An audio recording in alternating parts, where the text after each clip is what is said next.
Bapak Ibu semuanya, Assalamualaikum warahmatullahi wabarakatuh. Alhamdulillahirrahmanirrahim. Yang saya hormati Bapak Ibu guru semuanya dari SD Negeri Dua Gede. Marilah pertama-tama kita memberikan pujian syukur kita kehadirat Allah Subhanahu Wa Taala atas limpahan nikmatnya kita dapat dipertemukan di kesempatan hari ini dalam kegiatan saya, yaitu nanti diseminasi budaya positif SD Negeri Dua Gede. Baik Bapak Ibu, sebelumnya saya akan membacakan susunan acara yang akan kita laksanakan hari ini. Yang pertama yaitu pembukaan, yang kedua yaitu sambutan dari Bapak Kepala Sekolah atau yang mewakili, kemudian acara inti, kemudian acara lain-lain, dan yang terakhir penutup. Baik Bapak Ibu, untuk menyingkat waktu kegiatan ini, mari kita bersama-sama memulai kegiatan hari ini dengan berdoa bersama-sama. Menurut agama dan kepercayaan masing-masing, berdoa dimulai.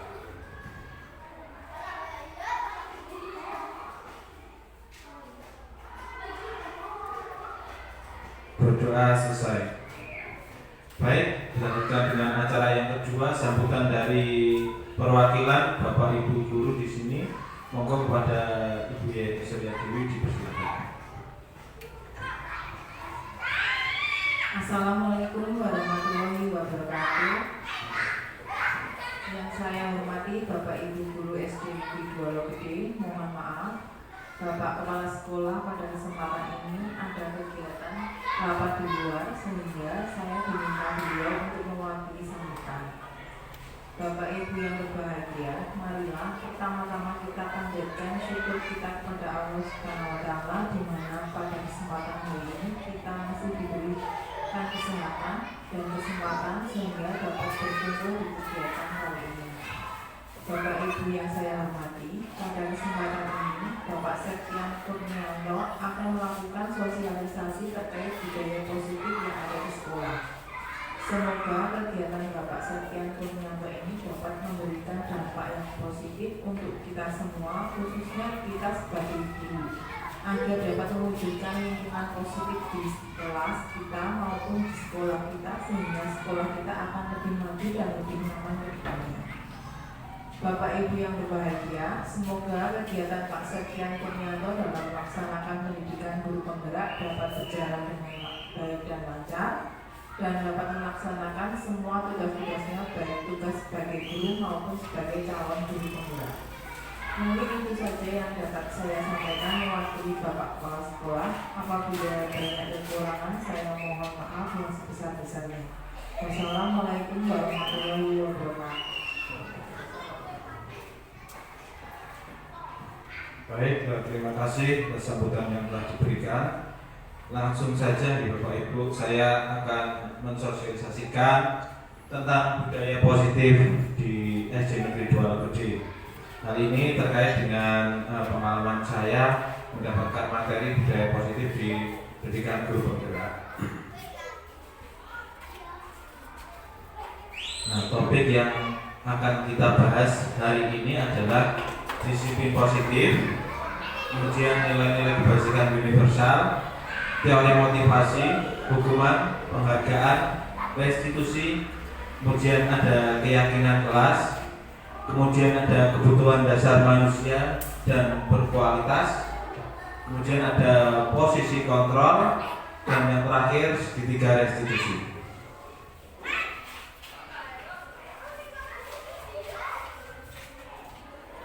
Baik, Bapak Ibu, di sini sebelumnya kita akan membahas mengenai pengertian dari disiplin. Perlu kita ketahui bahwa anggapan kita tentang disiplin selama ini ternyata belum tepat, ya, karena disiplin itu berasal dari bahasa Latin disiplina, yang artinya belajar. Jadi makna dari kata disiplin ini berkonotasi dengan disiplin diri dari murid-murid Sokrates dan Plato. Di sini membuat orang menggali potensinya menuju sebuah tujuan apa yang dihargai. Bagaimana disiplin ini akan menggali potensi-potensi murid agar murid-murid itu memiliki tujuan, meraih tujuan-tujuan yang telah ia impikan seperti itu. Namun dalam budaya kita makna kata disiplin itu telah berbeda, yaitu di mana sesuatu yang dilakukan seseorang pada orang lain untuk mendapatkan kepatuhan. Nah, intinya pada budaya kita selama ini disiplin itu cuma sesuatu orang yang patuh. Ketika anak itu patuh berarti anak-anak itu sudah disiplin.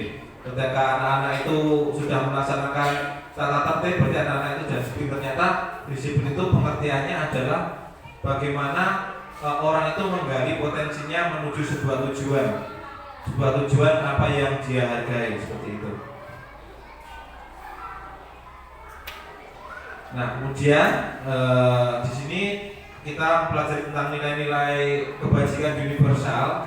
Nah, ini nilai-nilai kebajikan adalah sifat-sifat positif manusia yang merupakan tujuan mulia yang ingin dicapai setiap individu. Jadi di sini kalau nilai-nilai kebajikan universal adalah sifat-sifat positif, sifat-sifat mulia yang dimiliki oleh seseorang dan diakui oleh semua orang. Jadi universal sifatnya, tidak membeda-bedakan suku, ras, agama, usia dan lain sebagainya. Jadi semuanya akan mengakui bahwa nilai universal itu seperti itu. Contohnya di sini di nilai-nilai kebajikan pada kurikulum Merdeka yang telah kita laksanakan. Ya, di dalam kurikulum Merdeka nilai kebajikan itu disebut dengan profil pelajar Pancasila, yang mana yang pertama itu beriman dan bertakwa kepada Tuhan Yang Maha Esa dan berakhlak mulia. Nah, di sini itu adalah nilai kebajikan yang pertama dari profil pelajar Pancasila. Kemudian mandiri, kemudian bernalar kritis, berkebinekaan global, bergotong royong dan kreatif. Nah, di sini ada enam nilai-nilai kebajikan yang ada di kurikulum Merdeka yang ingin dicapai oleh profil pelajar Pancasila. Nah, kemudian kita belajar mengenai teori motivasi, hukuman, penghargaan, dan restitusi. Nah, baik Bapak Ibu, di sini teori perilaku manusia. Sebenarnya teori perilaku manusia itu dibedakan menjadi dua hal, yaitu didorong oleh dua hal. Yang pertama ada motivasi internal dan motivasi eksternal, di mana motivasi eksternal itu berasal dari dalam luar diri seseorang, atau kalau di sekolah itu di luar diri siswa. Kemudian kalau di motivasi internal itu berasal dari diri siswa itu sendiri. Jadi kalau di sini motivasi eksternalnya, misalnya anak-anak itu takut ketika tidak melakukan sesuatu karena dihukum, atau sebaliknya anak-anak itu melakukan sesuatu karena ingin mendapat penghargaan, ingin mendapat pujian dari guru, ingin mendapatkan hadiah dari guru dan sebagainya. Nah, itu semuanya disebut dengan motivasi eksternal. Nah, di sini ada motivasi internal, di mana anak-anak itu ingin menggali potensinya sendiri, mengenali dirinya sendiri, ingin berubah, ingin maju seperti apa yang dia inginkan. Nah, itu adalah motivasi internal. Jadi poin eksternal ini kemungkinan tidak bertahan lama untuk motivasi anak. Berikutnya ada pengertian merdeka. Di kurikulum Merdeka ini kita seringkali mendengar merdeka belajar. Merdeka itu apa? Di sini menurut Ki Hajar Dewantoro, merdeka itu artinya tidak hanya terlepas dari perintah, tapi juga cakap buat memerintah diri sendiri. Nah, di sini beliau Bapak Ki Hajar Dewantoro setelah merumuskan sebuah arti merdeka, yaitu kita kita harus bisa memerintah diri kita sendiri. Memerintah seperti apa yang harus kita mau. Misalnya kita ingin bisa melakukan sesuatu, berarti kita harus bisa memerintahkan diri sendiri untuk, misalnya saya harus belajar. Itu ada galian dari diri kita sendiri. Jadi kalau kita sudah bisa memerintah diri sendiri tanpa paksaan, itu berarti kita sudah merdeka.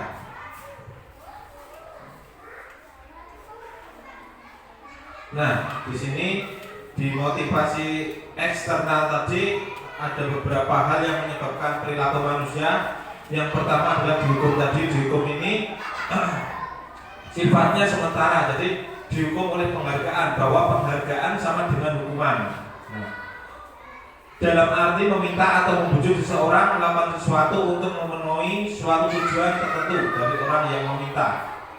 Nah, di sini merupakan dorongan eksternal dan akan ada faktor ketergantungan, beberapa dampak pemberian penghargaan. Nah, di sini ketika murid sudah terbiasa dengan kita beri penghargaan, misalnya kalau bisa menjawab pertanyaan di guru, anak-anak akan mendapatkan pensil atau mendapatkan buku. Tapi ketika penghargaan ini sudah tidak ada, tuh anak-anak itu akan merasa tergantung. Oh, kok saya itu sudah tidak diberikan lagi ya hadiah-hadiah yang kemarin diberikan oleh guru, seperti itu. Jadi pengaruhnya pemberian penghargaan itu adalah pengaruh jangka pendek, dan penghargaan sifatnya menghukum, kemudian penghargaan mengurangi ketepatan, penghargaan tidak efektif, dan penghargaan itu merusak hubungan.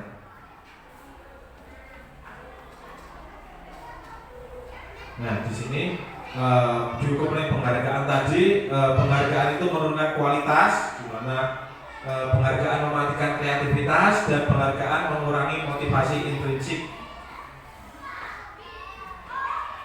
Nah, di sini ada beberapa bentuk program kebajikan, apresiasi kita terhadap murid kita. Kita harus memperhatikan ketika kita mau memberikan apresiasi kepada siswa kita, beberapa hal yang perlu kita tanamkan, yaitu kita beri pengakuan murid itu secara khusus. Nah, kita beri pengakuan murid itu secara pribadi. Kita beri pengakuan murid itu, semua murid harus kita beri pengakuan atau beri apresiasi, walaupun itu bergantian, dan beri pengakuan secara konsisten dan fokus pada prosesnya.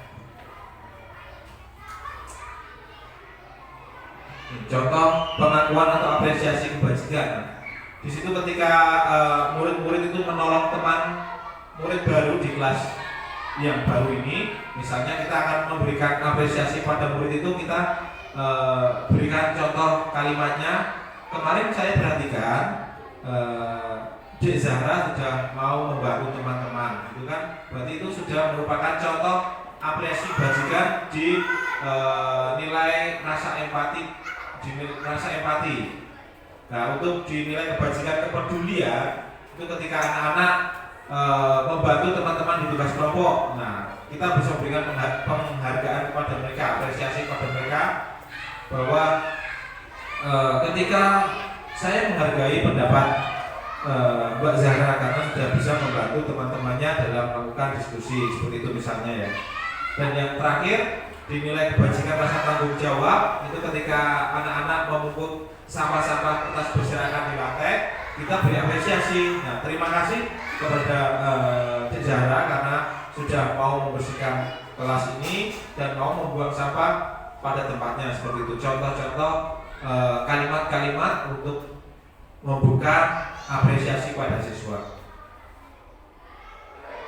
Nah, di sini ada beberapa perbedaan antara hukuman dan konsekuensi, di mana hukuman itu sifatnya bersifat fisik. Kalau konsekuensi itu sifatnya seperti ini. Contoh, hukuman mencatat 100 kali di buku kalimat, saya tidak akan terlambat lagi karena terlambat sekolah. Nah, di sini ketika anak-anak terlambat sekolah, kemudian guru meminta untuk mencatat saya tidak akan terlambat lagi sebanyak 100 kali. Nah, itu bukan merupakan konsekuensi, tapi itu merupakan hukuman. Kemudian anak-anak disuruh lari untuk ketika terlambat masuk sekolah, disuruh lari memutari lapangan sebanyak 12 kali atau 2 kali, 10 kali dan lain sebagainya. Itu juga sudah merupakan suatu hukuman. Itu berbeda dengan ketika pelajaran olahraga, anak-anak terlambat, terus anak-anak disuruh untuk memutari lapangan. Nah, itu berbeda kondisi, karena di saat olahraga itu memang kegiatannya kegiatan fisik. Jadi itu merupakan konsekuensi, beda dengan kegiatan-kegiatan pembelajaran di kelas. Kemudian contoh konsekuensi itu mengganti kertas tugas teman yang telah dicoret-coret. Misalnya anak-anak mencoret-coret buku di buku temannya, jadi dia harus berani mengganti buku yang telah dia coret-coret. Kemudian ia membersihkan tumpahan air. Misalnya anak-anak menyenggol botol, kemudian tumpah di lantai, kemudian anak-anak membersihkannya. Itu merupakan konsekuensi ya, bukan hukuman.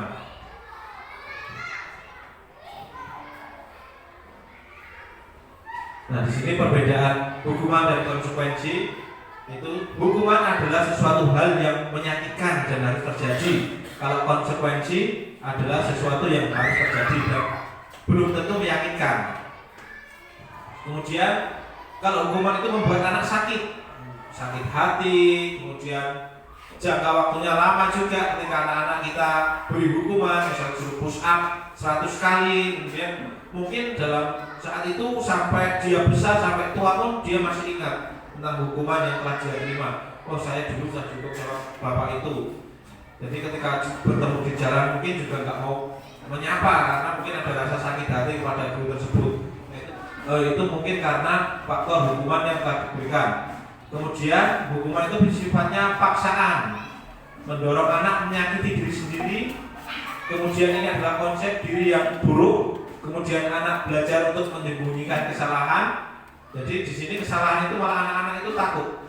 Saya nggak berani, kalau bilang salah itu nggak berani, malah dia bisa menyembunyikan kesalahan dengan kebohongannya seperti itu. Kemudian anak akan marah, merasa bersalah, dipermalukan dan merasa tidak dihargai ketika anak-anak itu kita beri hukuman.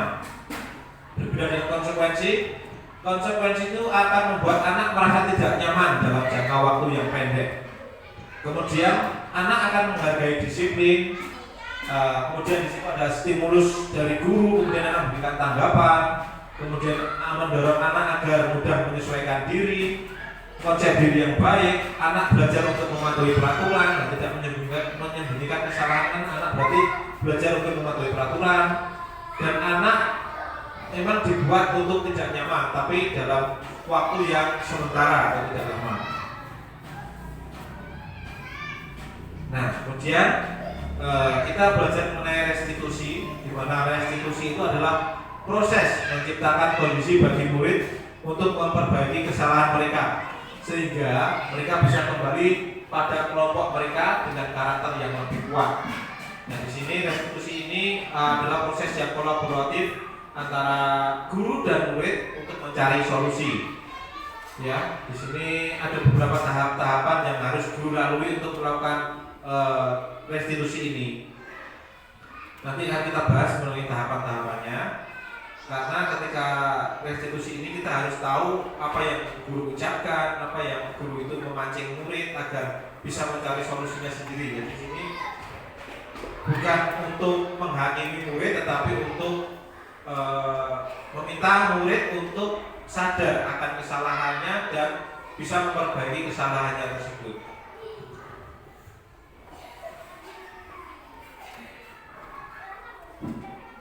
Ya, di sini ciri-ciri restitusi yang pertama yaitu bukan untuk menebus kesalahan, namun untuk belajar dari kesalahan. Nah, kemudian untuk memperbaiki hubungan. Nah, di restitusi itu kita akan memberikan tawaran kepada murid untuk memecahkan solusinya, bukan untuk dipaksa untuk melakukan seperti itu bukan. Jadi kita memberikan tawaran, memberikan pilihan kepada murid untuk memilih solusi yang akan dia ambil. Kemudian restitusi menuntut untuk melihat ke dalam diri. Restitusi mencari kebutuhan dasar, misalnya anak-anak melakukan hal ini itu karena di rumah mungkin tidak diperhatikan oleh orang tua, atau di sekolah sering digunjingkan oleh teman-temannya, sehingga anak-anak melakukan hal tersebut. Nah, kebutuhan dasar itu perlu kita ketahui, sehingga anak-anak akan mudah dan anak-anak dan guru akan lebih mudah untuk mencari solusi dari permasalahannya. Nah, kemudian restitusi berfokus pada karakter, bukan tindakan. Restitusi fokusnya pada solusi dan mengembalikan anak-anak kembali ke kelompoknya. Jadi anak-anak tidak merasa minder lagi dengan kelompoknya, tetapi dengan karakter yang lebih baik, dengan karakter yang lebih kuat dengan restitusi ini.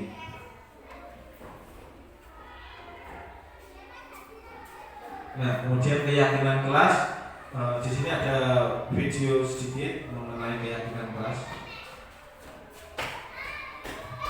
Assalamualaikum warahmatullahi wabarakatuh. Salam dan bahagia Bapak Ibu Guru Penggerak. Saya Sugiati, calon guru penggerak angkatan 8 SDN Pamulang 02 Kota Tangerang Selatan. Dalam video ini saya akan memaparkan tentang aksi nyata modul 1.4 budaya positif pembuatan keyakinan kelas.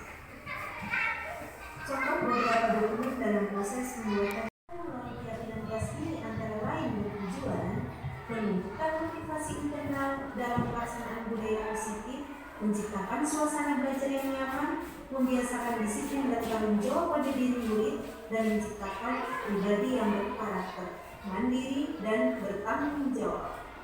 Walaupun dari pelaksanaan aksi nyata ini lain, menghargai atas dasar kesadaran diri. Murid berbudaya positif berdasarkan motivasi internal tanpa paksaan maupun perintah. Aksi nyata ini dilakukan melalui beberapa tindakan, di antaranya memberitahukan sekaligus meminta izin kepada kepala sekolah tentang penyebaran budaya positif yang akan dilakukan. Yang kedua, mensosialisasikan budaya positif kepada rekan sejawat dan murid. Yang ketiga, musyawarah bersama warga kelas dalam penentuan keyakinan kelas. Selanjutnya, menegakkan keyakinan kelas di kelas agar mudah diingat, dipahami, dan dilaksanakan. Membuat komitmen tentang apa yang telah disepakati. Berikut adalah video tentang proses pembuatan keyakinan kelas.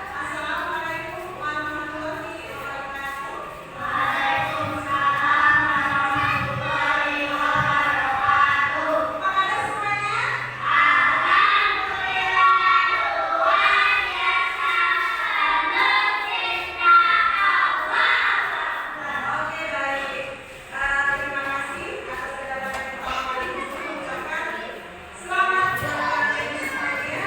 Kalian sekarang sudah naik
keyakinan kelas, di mana keyakinan kelas itu seorang guru meminta untuk anak-anak memilih keyakinan apa yang harus mereka taati, mereka taati yang akan dilaksanakan di kelas itu.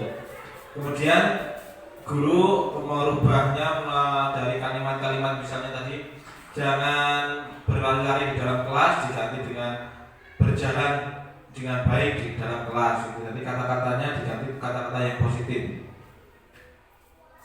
Nah, mengapa tidak peraturan saja? Mengapa harus keyakinan kelas?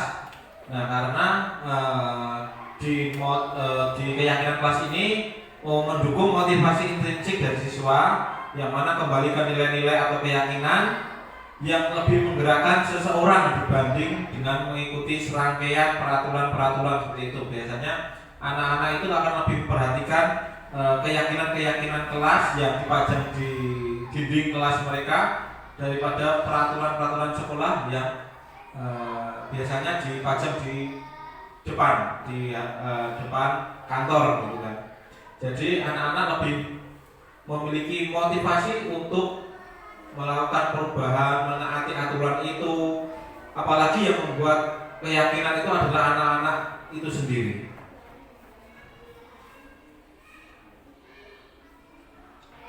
Nah, di sini bedanya peraturan dan keyakinan. Yang kalau peraturan itu selalu kembali ke buku tempatnya, misalnya selalu kembalikan ke buku pada tempatnya, dilarang mengganggu orang lain, hadir di sekolah 15 menit, dilarang melakukan kekerasan, dilarang menggunakan narkoba, bergantian menunggu giliran, gunakan masker, jangan berlari di kelas. Diganti dengan kalau keyakinan kelas itu mengenai nilai-nilai yang ada di kelas, misalnya tanggung jawab, menghormati orang lain, berkomitmen, keselamatan, kesehatan, keamanan, bersabar, seperti itu. Jadi keyakinan kelas itu lebih mengutamakan hal-hal seperti itu. Kemudian kita akan membahas tentang kebutuhan dasar manusia, di mana ketika anak-anak itu melakukan sebuah penyimpangan atau sebuah kasus atau tidak sesuai aturan, pelanggaran itu biasanya anak-anak itu memiliki kebutuhan dasar yang belum tercukupi. Misalnya anak-anak kurang kasih sayang dan merasa diterima baik di lingkungan rumah maupun di kelas. Kemudian anak-anak dalam penguasaannya belum memiliki, biasanya anak-anak itu senang kalau dia itu seperti berkuasa seperti itu. Kemudian kebebasan, kesenangan, bertahan hidup, ini semuanya harus dipenuhi agar anak-anak itu bisa bahagia. Intinya kan membuat anak-anak lebih bahagia. Nah, di sini ada 5 posisi kontrol. Jadi seorang guru itu dalam menangani sebuah kasus itu ada 5 posisi kontrol. Yang pertama adalah posisi guru sebagai penghukum, di mana dalam penghukum ini menghardik, kemudian membentak, memberontak, menyalahkan orang lain seperti itu. Kemudian di sini ada posisi guru yang membuat murid itu merasa bersalah, yaitu itu akan membuat identitas gagal. Kemudian yang di identitas sukses, di situ ada guru itu posisinya sebagai teman, sebagai pemantau. Apalagi yang terakhir ini adalah posisi ideal seorang guru adalah sebagai manajer, yaitu itu akan memberikan anak-anak lebih percaya diri dalam menangani kasusnya. Nah, contoh di sini yang membuat merasa bersalah itu, saya kecewa sekali dengan kamu karena kamu tidak menghargai Pak Guru. Misalnya, saya kecewa sekali dengan kamu karena kamu sudah merusak barang milik temanmu. Itu kata-kata tentang membuat orang merasa bersalah. Kemudian yang posisi guru sebagai penghukum, itu kamu tidak pernah benar melakukannya.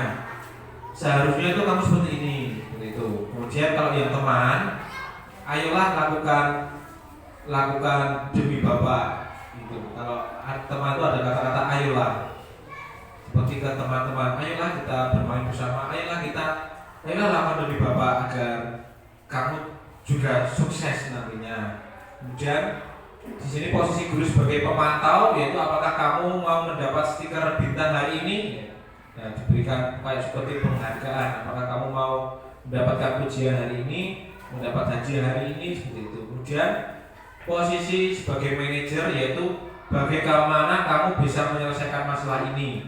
Ya, di sini anak-anak diberikan pilihan bagaimana anak-anak bisa mengatasi masalah yang telah dia lakukan, seperti itu. Kalau penghukum, kata-kata terakhir itu kamu selalu yang paling terakhir dalam mengerjakan tugas ini. Nah, itu kata-kata yang harus kita hindari sebenarnya. Kita sebaiknya di 5 posisi kontrol itu kita sebagai manajer, itu posisi idealnya. Kalau kita sebagai teman.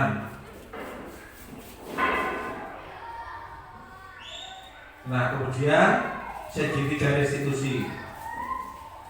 Nah, di sini ada penjelasan singkat mengenai segitiga restitusi dan ada contoh bagaimana menerapkan segitiga restitusi di dalam kasus seperti itu.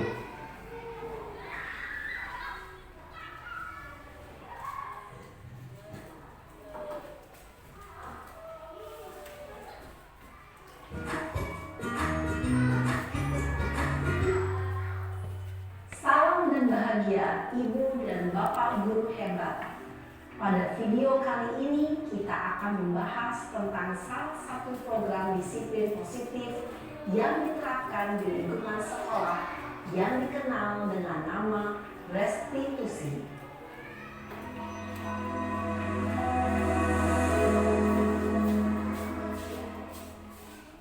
Restitusi dikembangkan oleh pakar pendidikan Diane Gosling berlandaskan pada teori kontrol Dr. William Glasser. Segitiga restitusi adalah suatu proses dialog yang dijalankan oleh guru atau orang tua agar dapat menghasilkan murid yang mandiri dan bertanggung jawab. Pada saat guru di posisi manajer, aspek yang dikembangkan pada murid adalah motivasi intensif, sehingga penanaman nilai-nilai kebajikan dapat tumbuh dan berkembang menjadi suatu kebiasaan positif yang akhirnya membentuk karakter murid. Proses dialog ini terdiri dari 3 langkah yang digambarkan pada ketiga sisi pada segitiga restitusi. Sisi pertama adalah menstabilkan identitas. Sisi yang kedua adalah validasi tindakan yang salah. Dan sisi yang ketiga adalah menanyakan keyakinan. Ibu dan Bapak guru, berikut ini akan ditunjukkan bagaimana seorang guru berada dalam posisi manajer menggunakan penerapan segitiga restitusi.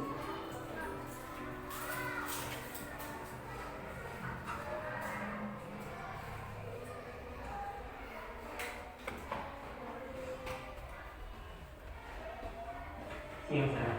Siap, Pak. Sudah lama nggak ketemu Sarah? Kenapa hari ini ada di sini? Kesel Pak, kesel banget. Masa aku dikatain tukang fitnah Pak? Ya aku marah lah. Aku balik dikatain TK di depan kelas. Kesel banget. Oh begitu. Ya pasti kamu marah dan kesal. Bapak juga akan marah apabila ada yang menuduh Bapak seperti itu. Kemudian pada saat itu kamu mau melakukan apa? Ya saya langsung ngatain TK lah Pak. Kesel banget. Saya bentak-bentak dia depan teman-teman lain. Oh begitu. Pasti kamu melakukan seperti itu karena suatu alasan tertentu, bukan? Iyalah, masa saya diam saja Pak? Ya saya bela diri lah. Masa saya dituduh tukang fitnah? Ya wajar lah. Mempertahankan harga diri itu sesuatu yang penting buat kamu. Untung kamu tidak bertindak lebih gegabah lagi, hanya membentak-bentak. Iya Pak. Untung saya masih bersabar dan hanya membentak saja. Sudah gemes padahal. Saya pasti bela diri lah. Ya pasti ya. Tapi kamu memilih untuk tetap bertahan dan bersabar. Kamu memilih untuk tidak berbuat lebih parah lagi, bukan? Iya. Nah, sekarang coba kita lihat lagi tindakan kamu yang bentak-bentak Eka di kelas. Tindakan kamu itu kira-kira sesuai dengan keyakinan kelas atau prinsip kamu tidak? Enggak lah Pak. Capek Pak jadi pemarah. Jadi keyakinan atau prinsip mana yang kurang sesuai dengan keinginan kamu? Ya, saya sebenarnya sangat menghargai orang lain. Mungkin saat itu saya menjadi emosi, jadi tidak menemukan sikap itu. Kamu meyakini tidak menghargai orang lain itu penting buat kamu? Yakinlah Pak. Iya, setuju. Kita harus saling menghargai. Namun ada juga keyakinan yang kita sepakati yang perlu kita jalankan apabila kita sedang marah, bukan? Ya, saya bisa lebih proaktif, mulai dengan diri sendiri. Saya bisa jadi lebih sabar, mengambil waktu jeda untuk berpikir mau apa selanjutnya. Kira-kira kamu bersedia memperbaiki masalah ini tidak? Bersedia Pak. Kalau kamu memperbaiki masalah ini, kamu akan menjadi orang seperti apa? Saya akan menjadi orang yang bertanggung jawab kali ya Pak. Dan senantiasa proaktif. Iya, menurut kamu bagaimana rasanya menjadi orang seperti itu? Ya nyaman lah, bangga bisa bersabar dan menahan diri. Baiklah kalau begitu. Yuk kita pikirkan bagaimana memperbaiki masalah ini.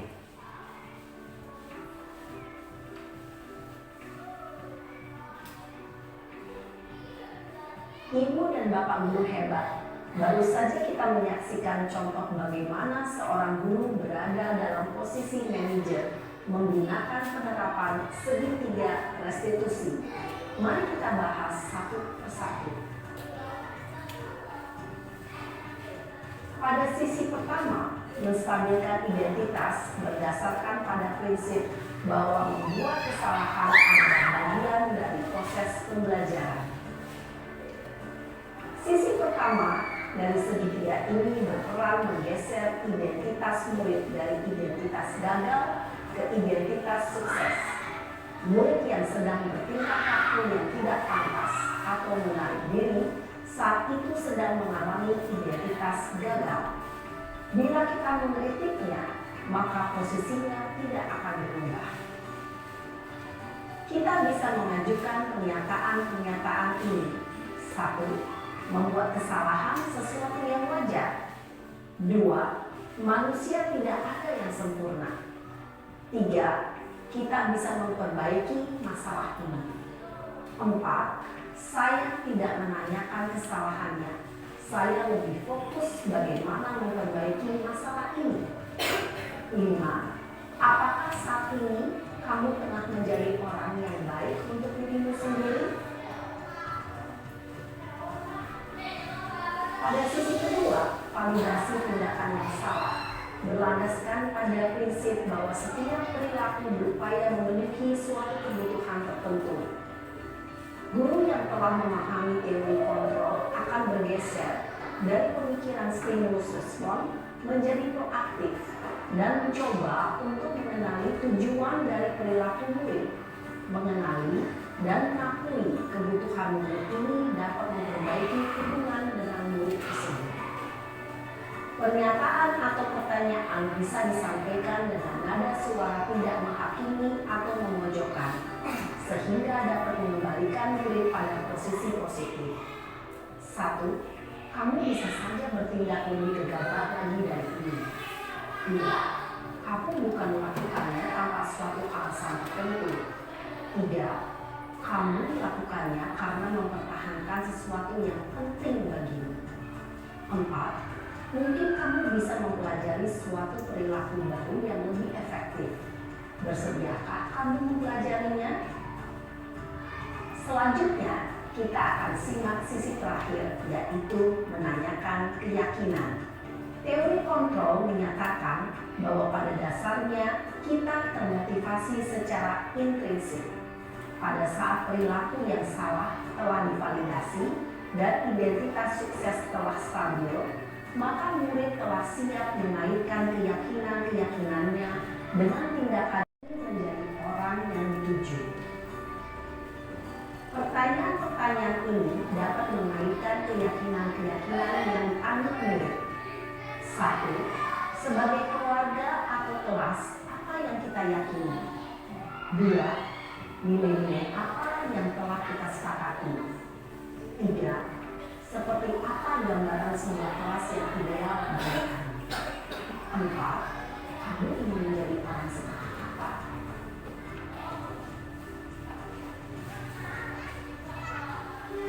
Dalam menerapkan segitiga restitusi, perlu diperhatikan beberapa hal, yaitu: 1.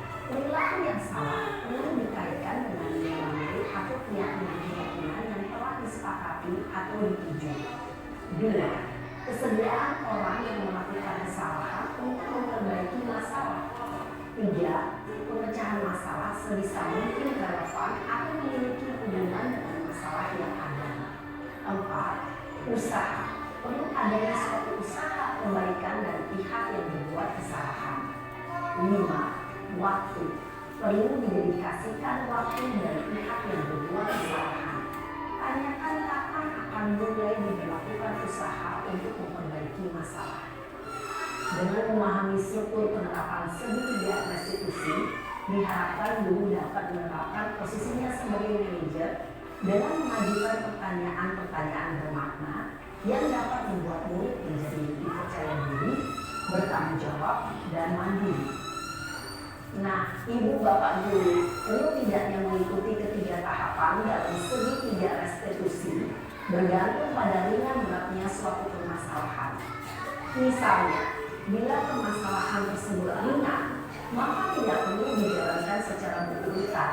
Bahkan bisa semudah menanyakan apa keyakinan yang kita sepakati. Dengan menjalankan segitiga restitusi, dengan mengajukan pertanyaan-pertanyaan bermakna, diharapkan murid menjadi lebih kuat secara pribadi, dapat membuka wawasan murid agar dapat menyelesaikan permasalahannya sendiri, semakin percaya diri, mandiri, dan merdeka. Salam dan bahagia. Ya, baik, Bapak Ibu, tadi ada contoh tentang penerapan segitiga restitusi.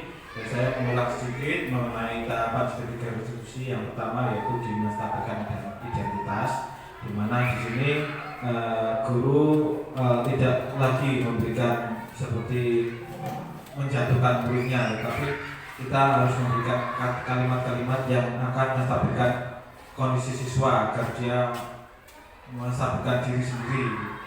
Contohnya kalimat-kalimat yaitu: setiap orang pasti pernah melakukan kesalahan, kamu bukan satu-satunya yang pernah melakukan ini. Nah, hal tersebut akan membuat anak itu lebih mau untuk merubah dari perilaku yang salahnya, dan tidak lagi down ketika anak-anak melakukan kesalahan, tapi kita malah memarahinya atau memojokkannya, dia malah akan lebih terpuruk lagi, tidak mau terpukul lagi dengan kita. Dan kemudian tahapan yang kedua yaitu validasi kebutuhan. Nah, ada beberapa kalimat yang bisa kita berikan pertanyaan kepada anak-anak. Misalnya, kamu tentu punya alasan mengapa melakukan itu. Nah, adakah cara yang lebih efektif untuk mendapatkan apa yang kamu butuhkan? Seperti itu. Nah, di tahapan terakhir yang bisa kita lakukan adalah menanyakan keyakinan. Di situ kita menanyakan nilai-nilai apa yang telah kita sepakati sebelumnya. Kemudian kamu ingin menjadi orang yang seperti apa? Seperti itu kita bisa terapkan di anak didik kita. Nah, ini penjelasan tadi ketika menstabilkan identitas, yaitu untuk membuat anak-anak merasa gagal karena berbuat salah menjadi positif terhadap dirinya. Ya, karena anak-anak yang berbuat salah itu biasanya anak-anak itu minder, anak-anak itu cenderung memisahkan diri dari kelompoknya. Dan di sini anak-anak itu akan merasa, oh kemarin saya gagal, berarti akan menjadi lebih positif terhadap dirinya dan mau untuk memperbaiki kesalahannya. Kemudian validasi kebutuhan di sini membantu murid mengenal kebutuhan dasarnya itu apa yang ingin dipenuhinya ketika melakukan kesalahan itu. Pasti setiap kesalahan itu anak-anak ada kebutuhan dasar yang belum dipenuhinya, seperti itu. Di yang ketiga, dalam menanyakan keyakinan, di sini dengan norma sosial dan nilai-nilai yang mendasar manusia berinteraksi dengan orang lain. Di sini kita menanyakan keyakinan kelas yang sudah kita sepakati sebelumnya. Jadi sebelum melakukan pembelajaran itu setiap guru pasti membuat keyakinan kelas yang mereka buat kesepakatan dengan muridnya itu sendiri. Jadi ketika anak-anak melakukan kesalahan, kita kembalikan lagi ke keyakinan kelas yang telah disepakati antara guru dan murid sebelumnya. Nah, baik, di sini terima terima kasih atas partisipasinya Bapak Ibu. Mungkin ada pertanyaan dari Bapak Ibu yang belum paham mengenai penjelasan saya tadi mengenai sosialisasi budaya positif di sekolah. Monggo misalnya ada pertanyaan yang ingin ditanyakan oleh Bapak Ibu. Monggo Ibu Rizka. Baik, terima kasih. Saya mau bertanya Pak Septian. Tadi kan tahapan pada restitusi segitiga kan ada 3. Apakah ketiga tahapan tersebut harus dilaksanakan? Terima kasih.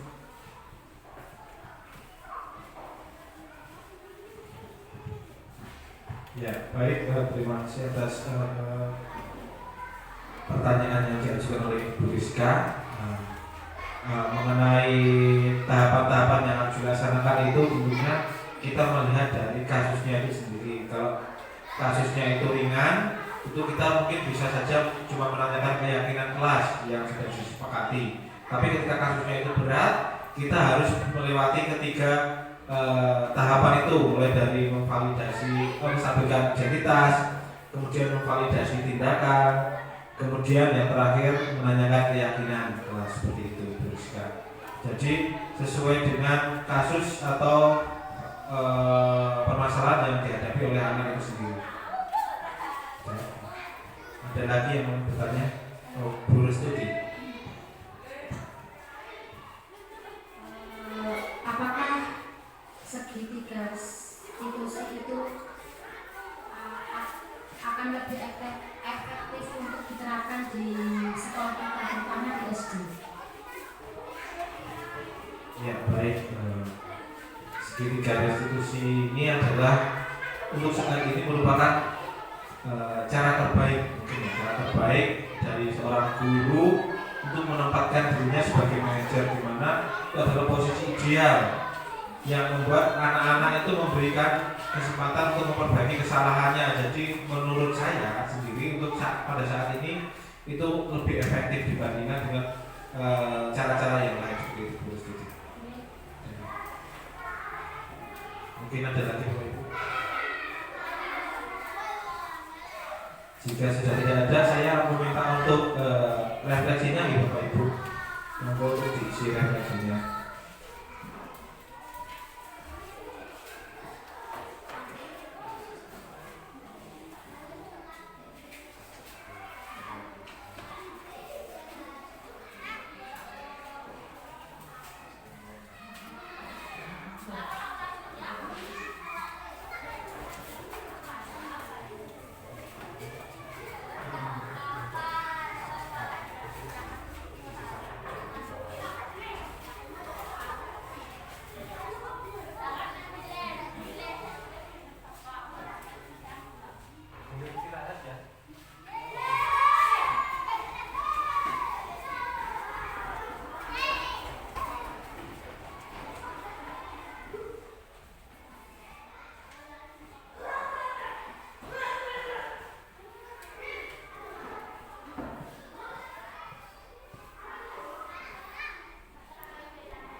Jadi Bapak Ibu saya ambil ya.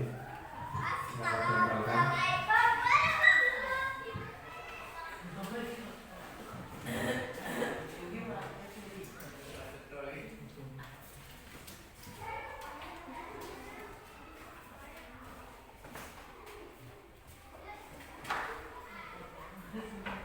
Ya, saya tempelkan di sini dan saya baca.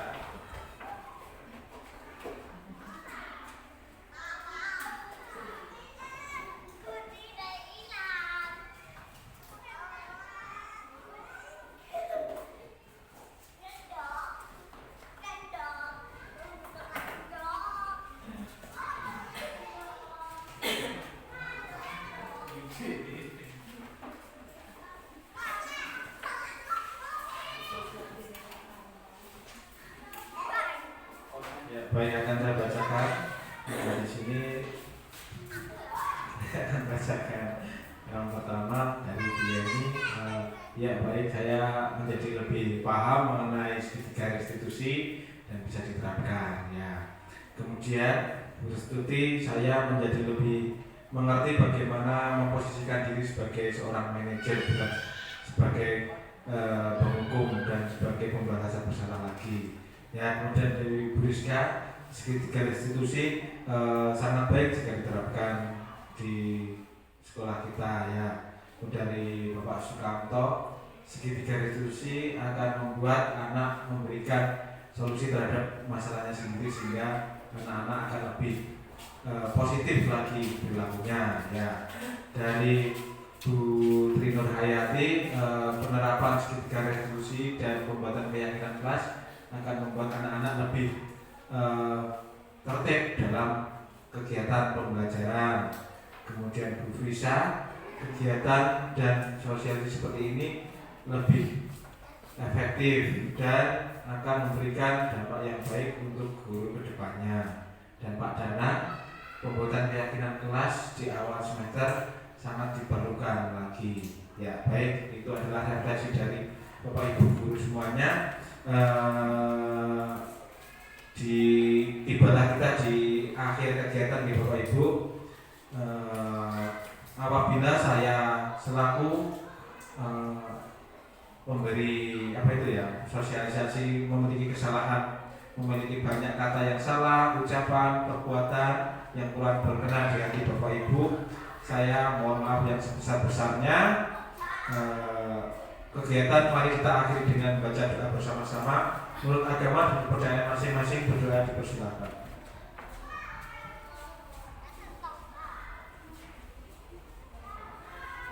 Berdoa selesai. Saudari saya cukup sekian. Wassalamualaikum warahmatullahi wabarakatuh. Mohon maaf mengganggu waktunya lagi.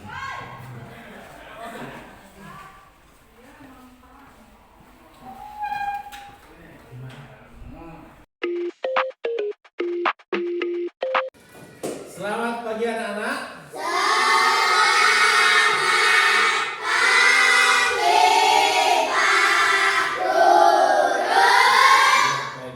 Tepuk semangat.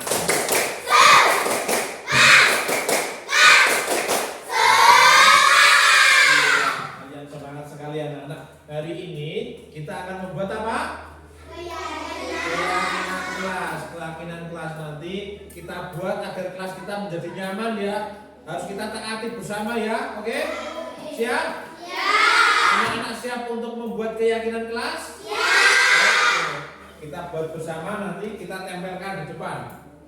Ya. Ayo, kalian siapkan alat tulisnya, pulpen. Sudah semua? Pak Guru akan bagikan warna-warni ini. Ya. Tulis, kamu pengennya kelasnya seperti apa biar aman gitu ya, biar nyaman di kelas.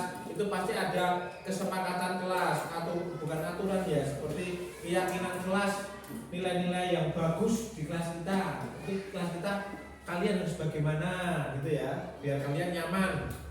Oke? Terus di atas ini.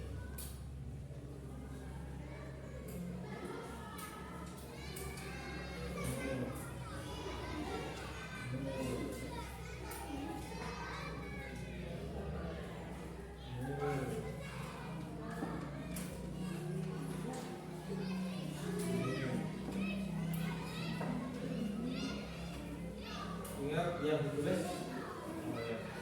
yang lengket kok indur ditaruh di atas ini ya, yang lengket itu buat nempel di depan sana. Kita apa kuning, hijau.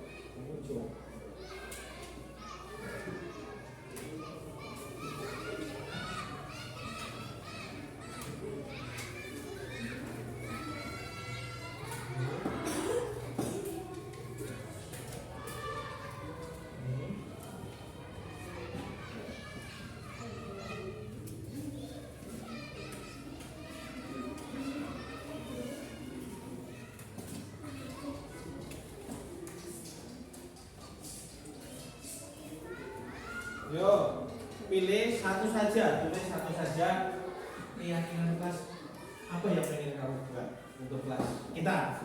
Nah,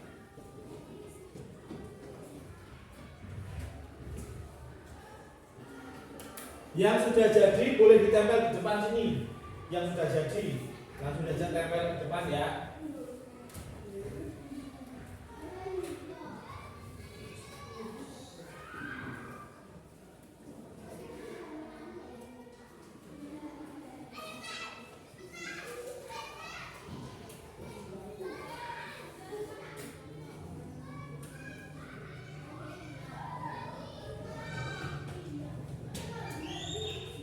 Mbak Alia sudah jadi tempel ini nggak ada? Tempel. Nah.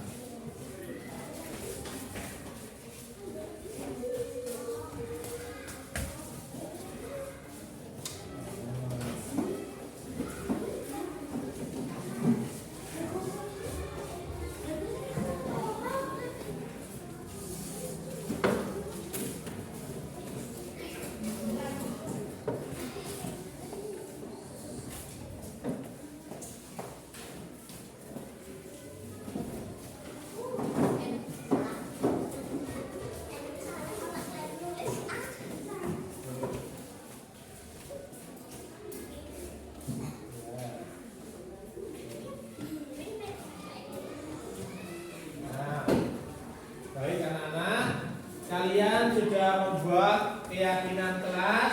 Pak Guru akan bacakan ya anak-anak ya. Nanti kita sepakati bersama ya. Siap? Yang pertama, patuh kepada guru. Siap enggak kalian? Siap. Setuju ya, berarti patuh kepada guru. Itu keyakinan yang pertama. Sekarang keyakinan yang kedua, harus memperhatikan guru saat menerangkan. Siap? Siap. Yang ketiga, datang tepat waktu. Siap? Siap.